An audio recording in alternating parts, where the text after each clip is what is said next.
MSME కింద నీతి ఆయోగ్ కింద programme 5 మండలకు సంబంధించింది ఏర్పాటు చేసుకోవడం జరిగింది. ఇందులో భాగంగా మన స్టేట్ నుండి మేడం విహిత మేడం గారు రావడం జరిగినది. సో అంటే మన గ్రామీణ ప్రాంతాల్లో కూడా ఎంటర్ప్రైజెస్ అంటే రకరకాల అంటే మనం ఇప్పుడు లోన్ తీసుకుంటున్నాం బ్యాంక్ ద్వారా, తీసుకొని మనం ఏం చేస్తున్నాం అంటే ఆదాయాలను పెంచుకోవడం కోసం. అలాగే కొందరు వ్యవసాయం మీద పెట్టుబడి పెట్టుకున్నారు, అలాగే కొందరు షాప్స్ పెట్టుకుంటున్నారు, తర్వాత ఎవరైనా బట్టల షాప్స్ కానీ చికెన్ సెంటర్ కానీ కూరగాయలు అమ్మడానికి అట్లా పెట్టుకుంటున్నారు, అలాగే కిరాణా షాపులు కూడా పెట్టుకుంటున్నారు. అదేవిధంగా ఇంకా కొంచెం మాకు ట్రైనింగ్ కావాలి పెద్దగా పెట్టుకుంటామనే దాన్ని కూడా ఇచ్చినారు. ఆల్రెడీ మనకు గత 2 సంవత్సరాల క్రితం ఫ్లోర్ మిల్స్ ఇవ్వడం. ఫ్లోర్ అంటే మన పిండి సంబంధించినటువంటి పసుపు కానివ్వండి, పిండి కానివ్వండి, ఇలాంటికి సంబంధించిన కూడా ఇవ్వడం జరిగింది.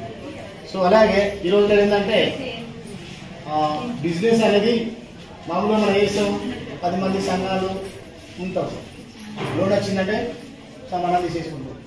ఎక్కువగా ఇప్పుడు అగ్రికల్చర్ మీద మనం పెట్టుబడి పెడతాం, 70-80% అగ్రికల్చర్ పెట్టుబడి. సో మనం ఏంటంటే యాక్చువల్గా మన మహిళా సంఘాలు ఏర్పడింది అంటే మన ఆదాయాలను అభివృద్ధి డెవలప్మెంట్ చేసుకోవాలి, పాడి పరిశ్రమకు అభివృద్ధి చేసుకోవడానికి ఉండాలి. తర్వాత కారపొడిని బయట మామూలుగా పెట్టాలి.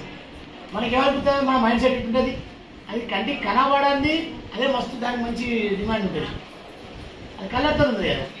ఇక్కడ మనం మామూలుగా వైట్ కావాలో పెట్టాం అనుకోండి, మామూలుదే కదా అనిపిస్తుంది. మన మైండ్ సెట్ అట్లుంటారండి, కలర్ దాని మీద ఎఫెక్ట్ ఉంటారండి. కాబట్టి ఏంటంటే ఏదైనా కానీ అంటే దానికి సంబంధించిన 15 రోజులు కూడా మంచిగా ట్రైనింగ్ ఇవ్వడం జరుగుతుంది. మేము కూడా MSME 5 రోజులు హైదరాబాద్లో ట్రైనింగ్ తీసుకున్నాం. సో ఏంటంటే ఈ ట్రైనింగ్ ద్వారా మనకు ఒక ఆలోచన వస్తుంది, అంటే ఒక మార్కెటింగ్ సొంతంగా చేసుకోవడానికి ఆస్కారం ఉందనే ఉద్దేశం కూడా మన మైండ్లోకి వస్తుంది. సో ఏంటంటే ఎప్పుడు పాత